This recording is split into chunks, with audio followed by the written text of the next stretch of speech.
Buenas a todos y bienvenidos a un nuevo vídeo de monedaslimpias.com. Tengo ahí la comida, pero ya que está caliente, digo, vamos a esperar. Hacemos un vídeo de unos 20 minutos de algo que hoy mismo me acabo de dar cuenta de la importancia que tiene y que remarca aún más la diferencia que existe entre el objeto de estudio, en este caso en la numismática, con otra serie de objetos de estudio de bien carácter histórico o arqueológico o incluso artístico, ¿no?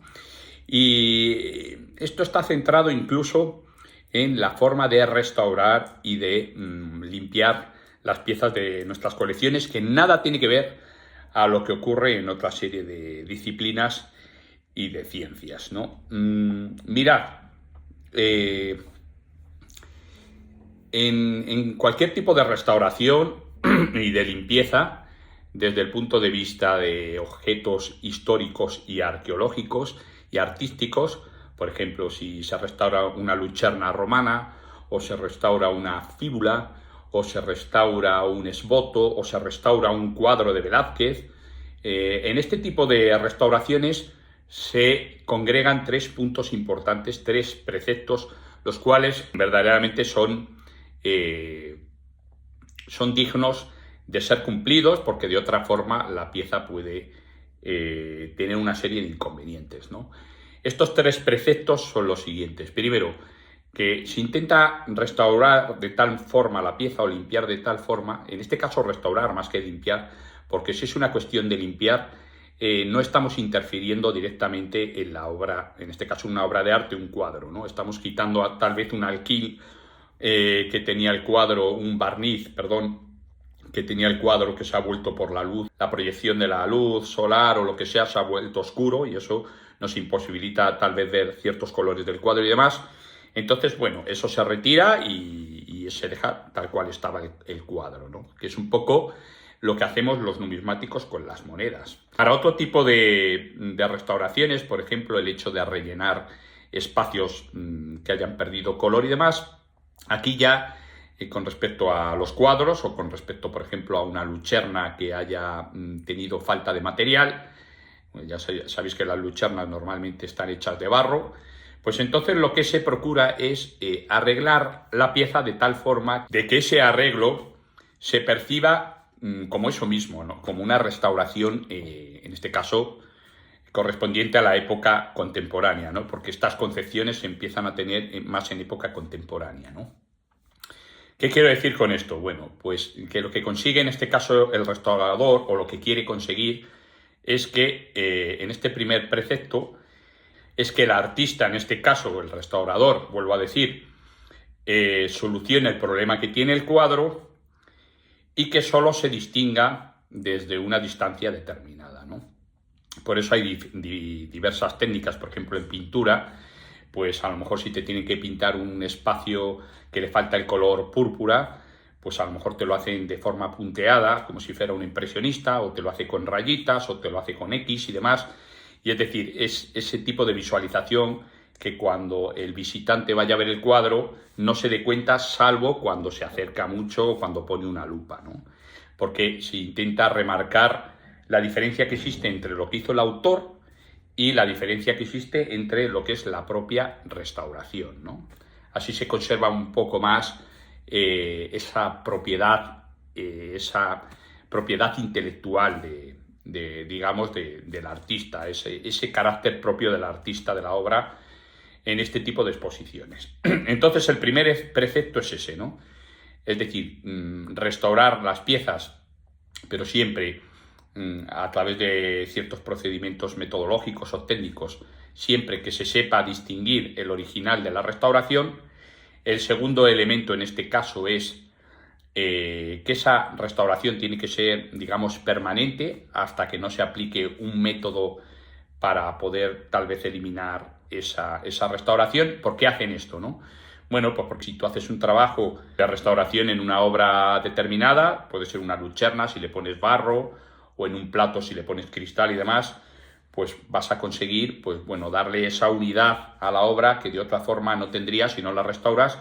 Y claro, te tiene que durar en el tiempo, no vas a estar ahí restaurando una vez, otra vez. Tienen que ser materiales que aguanten en el tiempo tanto o más que el propio material original, ¿no? Pero luego existe un tercer precepto, que es que ese aporte que hayas hecho tú a la obra determinada lo puedas volver a retirar en un momento determinado, ¿no? Sea fácil de retirar, es decir, que ese método que utilizas sea reversible, no irreversible, ¿no?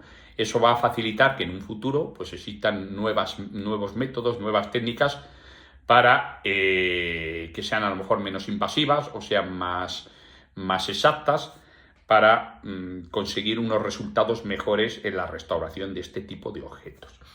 Estos tres preceptos generalmente se aportan en disciplinas tales como son la arqueología o en restauración de cuadros, etcétera, independientemente del tiempo que tengan estos cuadros y demás. Siempre se va a tener en cuenta también el estilo del pintor. No es lo mismo restaurar un Picasso que restaurar, pues yo qué sé, un Degas, etcétera, etcétera. Siempre se va a tener en cuenta tanto el estilo del personaje como la técnica que empleó y los materiales que usó. No es lo mismo la témpera que el óleo, que la acuarela, etcétera, etcétera. Y ese tipo de conjunción y ese tipo de estudio, en este caso el restaurador, lo que va a hacer es conjuntarlo todo, agregarlo todo y tener en cuenta esos tres preceptos de los cuales os digo. Luego ya cada maestrillo tiene su librillo y todos establecen este tipo de restauración de una forma más o menos adecuada. Esto es algo que tal vez empiece a aportarse más en edad contemporánea. Antes el tipo de restauraciones que se hicieron a ciertos cuadros que por ejemplo vienen a ser hoy en día también restaurados de nuevo, pues ya sufrieron algún tipo de restauración, pero por ejemplo no tenían alguno de estos preceptos, como pudiera ser, por ejemplo, el tema de la permanencia. Normalmente sí lo tiene, pero el tema de que se note, ¿no?, que esa restauración es una restauración y no forma parte del original, eso no se tenía en cuenta, y tampoco se tenía en cuenta el tema de la reversibilidad, ¿no? Eran restauraciones más o menos irreversibles, ¿no? Lo que pasa es que, bueno, se han conseguido una serie de métodos y técnicas que han hecho que eso que se considere irreversible hoy en día se haya podido revertir, ¿no? Pero no sin ello exponer al cuadro a una serie de peligros determinados, ¿no?, de daños posibles en esta futura restauración. Estos tres preceptos, sin embargo, en la numismática no se llevan a cabo. ¿Por qué?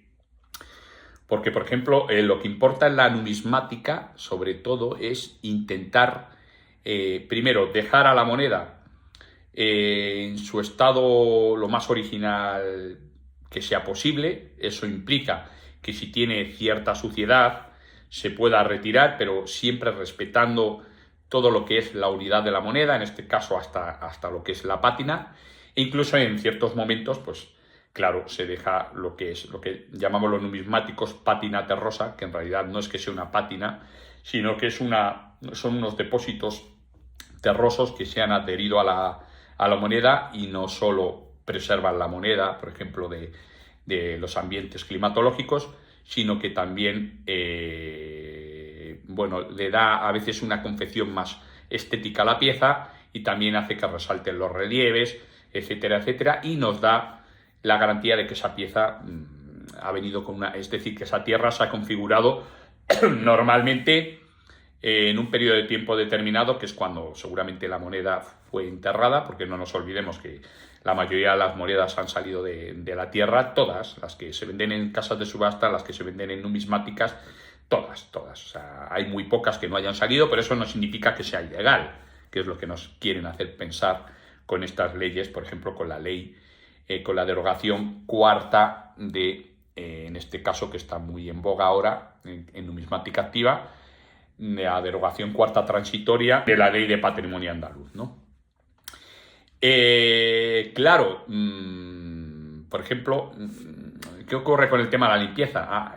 Con el tema de la tierra, ¿no? El tema de la tierra ha suscitado desde hace cierto tiempo una controversia. Están los defensores de eliminar la tierra o los defensores de no eliminar la tierra, y esto también corresponde hoy en día, seguramente a una cuestión de miedo, ¿no? Porque claro, si hay muchas arcillitas frescas que se hacen llamar peritos numismáticos y que son completamente parciales en juicios, que eso se puede demostrar y se puede denunciar, pues claro, la gente tiene miedo en tener monedas con tierra. O sea, no hay ningún tipo de miedo porque se presupone también por ley que todas las monedas que tenemos son lícitas hasta que no se diga lo contrario. Pero ese decir lo contrario tiene que estar avalado por un razonamiento lógico deductivo, no porque a alguien se le ocurra, por ejemplo, que Spinette o Don Pimpón pues coleccionaban moneda y que solo es lícito tener monedas de Spinette y Don Pimpón. No sé, se me ocurre esto ahora, o sea, es que es completamente ridículo, ¿no? Y por lo tanto, ese miedo, ese temor que tienen algunas casas de subasta, lo que hace es que cuando venden ciertas monedas, pues suelen exponer en las fichas de las monedas que son piezas con tierra, no sé si lo llaman artificial o tierra adosada, es decir, como que han sufrido una restauración, esto y lo otro. Generalmente esto no es así. Yo he comprado muchos lotes en Saboca y en otra serie de superficies online de casas de subasta extranjeras, y cuando compras un lote en el cual te dicen que las monedas han sido, que se les ha pegado la tierra y demás, te das cuenta de que no es así. Simplemente por cuando intentas limpiar la pieza, ves que es imposible retirarla y corresponde a monedas bueno, en las que ha pasado el tiempo junto con esa tierra, ¿no? La tierra ya forma parte de la moneda y esta consideración de arcilla fresca desaparece, ¿no? Inmediatamente, porque es falso, es mentira. O sea, es tierra que te puede durar hasta el fin de la existencia de lo que es el globo terráqueo. Por lo tanto, ahí se da uno cuenta de que esa tierra no ha sido adherida, y se da cuenta también por otra serie de circunstancias. Una de las circunstancias es el color de la tierra. Este tipo de tierra que se suele adosar normalmente es una tierra de color anaranjado. Las tierras con pátinas originales no suelen ser de este color. Eso, bueno, eso la experiencia os lo va a dar. Otro dato importante es que generalmente tú no vas a hacer un trabajo extra en ponerle tierra a una pieza que tal vez no tenga un estatus elevado. Es decir, porque la tierra, ¿cuándo la pondrías? Bueno, pues la tierra la pondrías en dos casos principalmente, hablando. Sería uno, para darle belleza a esa pieza, cosa que lo harías en piezas que tuvieran un gran precio económico, porque si no, no te vas a gastar dinero ni tiempo en confeccionar una pátina que, por otro lado, en una te puede quedar mal, ¿no? Pero no vas a gastar tiempo en un cobre, en un simple cobre que no tiene ningún tipo de importancia, sino que solo se lo destinarías tal vez a otro tipo de moneda. Otra cosa es que, bueno, a ti te guste, como a mí me ha pasado, que he hecho restauraciones o he puesto tierra a monedas, monedas que a mí me daba, o sea, que me apetecía hacerlo, ¿no? Y la otra circunstancia por la cual se suele poner tierra es para tapar, digamos, para tapar imperfecciones, o tal vez una moneda mal acuñada, o tal vez una moneda que ha sido muy desgastada, entonces no se ven bien los relieves, y entonces con esta tierra pues a veces hace que la pieza alcance mejor visibilidad. Bueno, también se puede hacer con moneda más menuda para subirle un poco el precio, ¿no? Pero bueno, generalmente se hace con moneda más específica. Pero claro, de repente te das cuenta de que hay una moneda que pone tierra adherida y ves que es una moneda perfectamente acuñada y que está bastante bien, y que la tierra tampoco le va a aportar nada, y entonces dices, no tiene ninguna lógica que le hayan puesto tierra a esta moneda, ¿no? Por ejemplo. Que es muy curioso, porque esas mismas piezas, estas casas de subasta, cuando venden estas piezas, en cierta medida yo creo que algunos se están protegiendo de que les venga una arcilla fresca y les diga, estas monedas tienen tierra, son expoliadas, ¿no? Entonces, por esa misma regla de tres, cuando arcilla fresca te demanda, tú puedes decir perfectamente que esa tierra la has puesto tú en la moneda. Porque puede ser, o sea, yo tengo aquí monedas que le he puesto la tierra. Entonces, ¿en qué quedamos? Como decía, no se suele cumplir estos tres preceptos en las monedas debido a que es una ciencia con un objeto de estudio completamente distinto al que pueda ser un objeto arqueológico. Ya hemos dicho que las monedas no son objetos arqueológicos, por mucho que R digan que sí, y por mucho que las metan dentro de ese globo en esa bolsa que consideran que los bienes patrimoniales tienen que ser susceptibles de ser estudiados con metodología arqueológica. Las monedas no lo son. Así que desde ese punto de vista, la ley está mal hecha, porque las monedas desde ese punto de vista no son bienes patrimoniales. Eso hay que indicarlo, son bienes históricos, no patrimoniales. Incluso, bueno, son otro tipo de bien, pero bueno. Pues como digo, estos preceptos de los cuales he hablado al principio, la numismática no se suelen dar. Hay alguno que sí, vamos a estudiar cuál. Por ejemplo, el hecho de restaurar una pieza y que sea temporal, eso sí ocurre.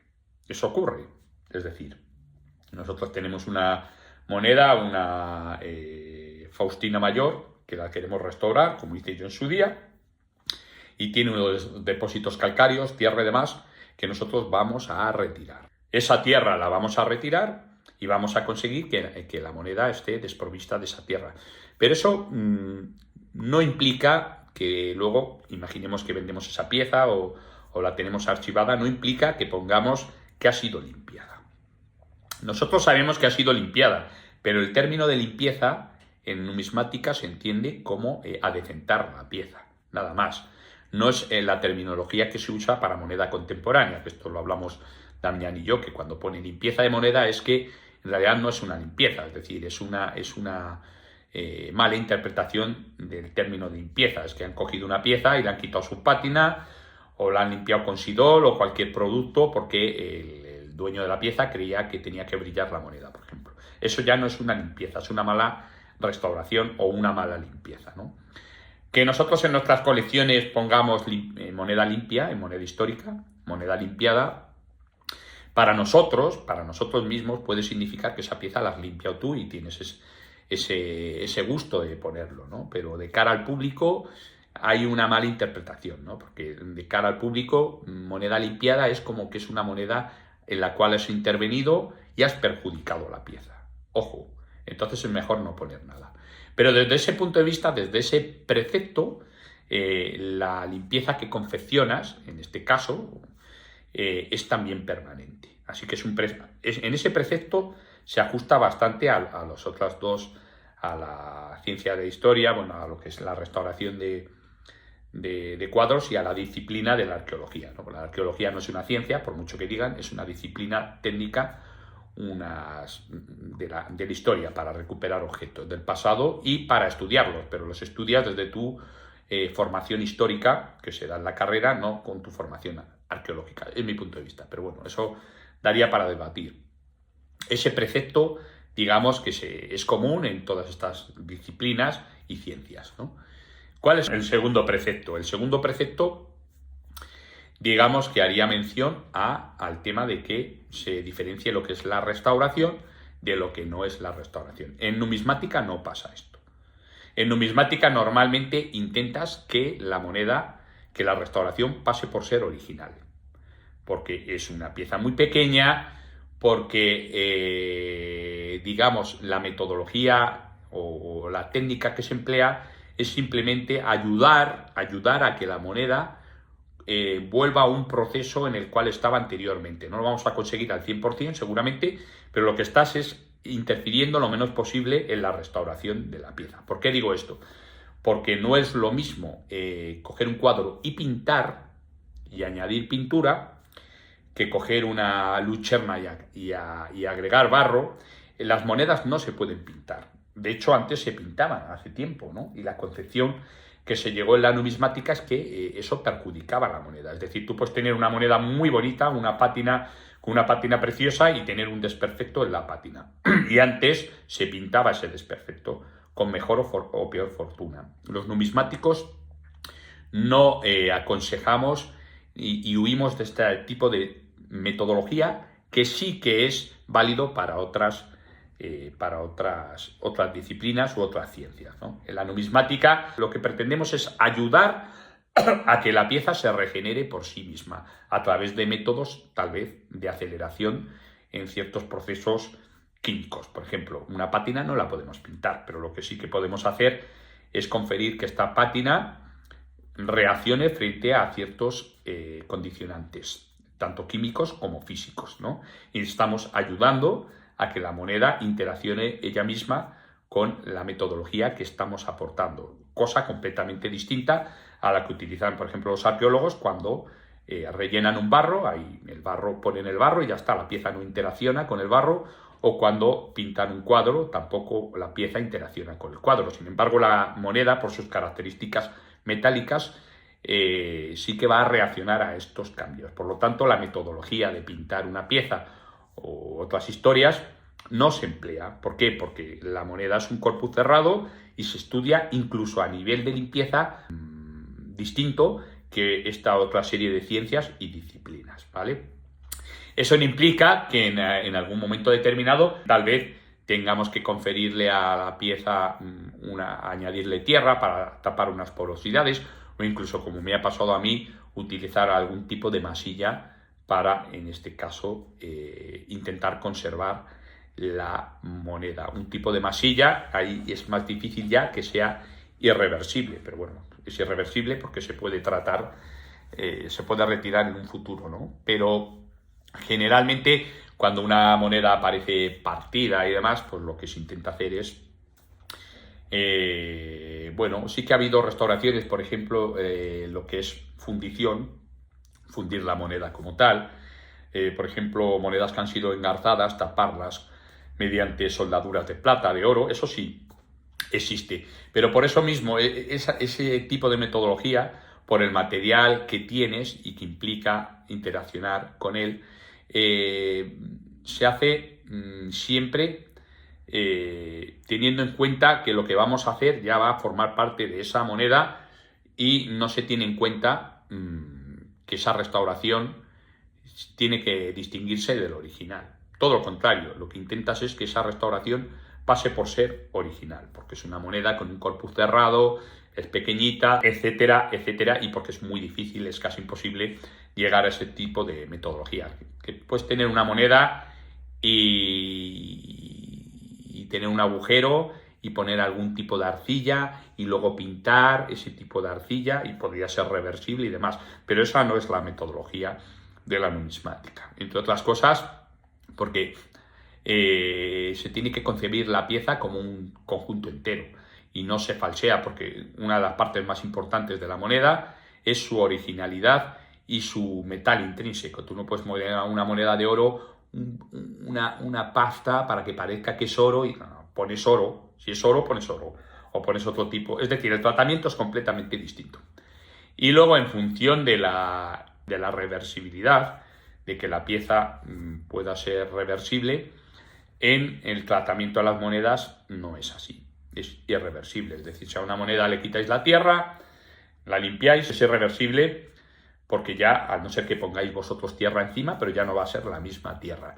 Si, por ejemplo, metéis una pieza al horno, porque no os queda más remedio, y tenéis que quitar el cáncer de cobre y que coja un color tostado, eso también es irreversible, ¿no?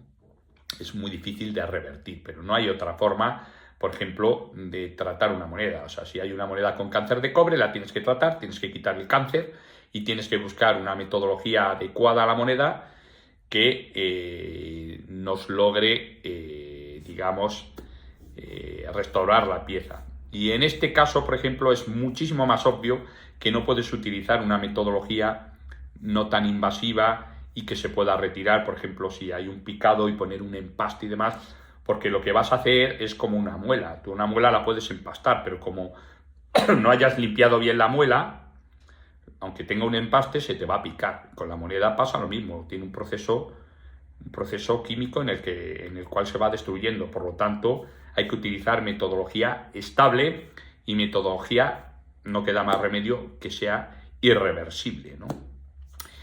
¿Qué se puede hacer y qué se puede parecer a estas ciencias o disciplinas desde el punto de vista de la restauración? Bueno, lo que sí que se puede hacer en este caso es una ficha. Por ejemplo, si hay monedas en las cuales hemos dado una pátina artificial a la pieza o hemos restaurado una parte que tenía cáncer, etcétera, etcétera, lo que sí que podemos hacer es una fichita, y además es aconsejable hacerlo, y exponer qué tipo de tratamientos se ha confeccionado en la pieza. Esto no se suele hacer. Y poner, por ejemplo, esta pieza fue restaurada, el ojo de Faustina Mayor, en este caso el mentón, como hice yo, pues se ha repatinado, se ha hecho de esta forma y demás. Y entonces tú indicas, es decir, ese precepto que nos saltamos los numismáticos desde el punto de vista de que la pieza tiene que parecer que no la hemos hecho nosotros, o sea, que hemos hecho nosotros la restauración y diferenciar lo que es la restauración del original.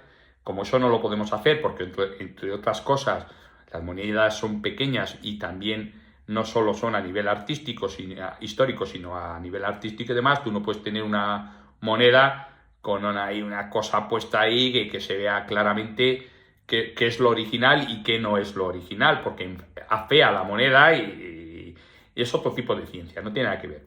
Entonces, lo que tú sí que puedes hacer para reflejar esa restauración que has hecho es no hacerlo a nivel directamente sobre la obra, como hacen los pintores, haciendo puntitos o rayitas, o como hacen los arqueólogos, por ejemplo, cuando restauran un plato de cerámica, que te lo restauran con cristal y se ve la forma que tendría, o te lo restauran con otro tipo de materiales o otro tipo de metodología para que se vea el contraste entre el original y la restauración.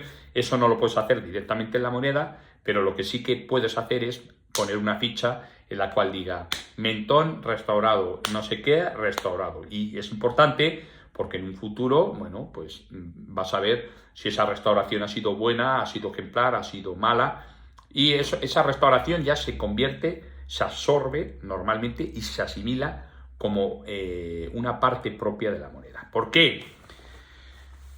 Porque digamos que en una restauración de una moneda tú no buscas alterar el arte de la pieza. En un cuadro, por ejemplo, si tú ves que una túnica ha perdido color, tú cuando interaccionas sobre la túnica no solo te fijas en la pigmentación que tiene el cuadro, sino te fijas en qué vuelo tenía la túnica, por dónde iba, y haces el dibujo.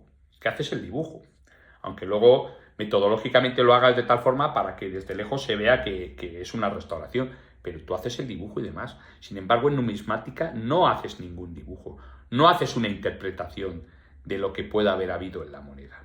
Tú lo que haces es restaurar el material, simple y llanamente. Por eso no nos interesa saber qué es la restauración y qué no es la restauración, porque lo que hacemos nosotros es que con nuestra restauración, esa restauración se asimile y se absorba y forme parte de, digamos, la moneda. Ahora me vais a decir, no, es que hay monedas en las cuales las resaltan y demás. Pues eso ya no es numismática, porque todo lo que sea alterar el arte de la moneda, todo lo que sea alterar el arte de la moneda, resta valor a la moneda. Sin embargo, si conservas una moneda y la restauras como debes, no va a restar valor. Lo que le resta valor es pues hace más grabado cambiar, por ejemplo, el arte de la pieza, o meterle el punzón para hacerlo más hincado, o sea, para hacer más presente la pieza, o resaltar las leyendas a través de un buril. Eso ya no es restauración, eso es directamente cargarse la moneda, ¿no? Es ese aspecto de fantasía que tú utilizas, aun teniendo conocimientos avanzados sobre el estilo, el arte de la pieza y demás. Eso no se hace en numismática. Sí se hace, por ejemplo, al restaurar un cuadro. Lo que pasa es que en el cuadro es reversible, eso también es cierto. Así que, bueno, quería dejar claro este concepto porque si alguna vez existe una carrera de grado, se tiene que enseñar todo este tipo de conocimiento que uno va adquiriendo a lo largo del tiempo y a través de la cabeza. Y es lo que es el tema de la conservación y la limpieza de las monedas, daría para conformarse como una especialidad, podría incluso, pero también como un tema obligado de estudio dentro de la carrera de numismática. Espero que os haya gustado el vídeo y nos vemos en el siguiente. Besos y abrazos.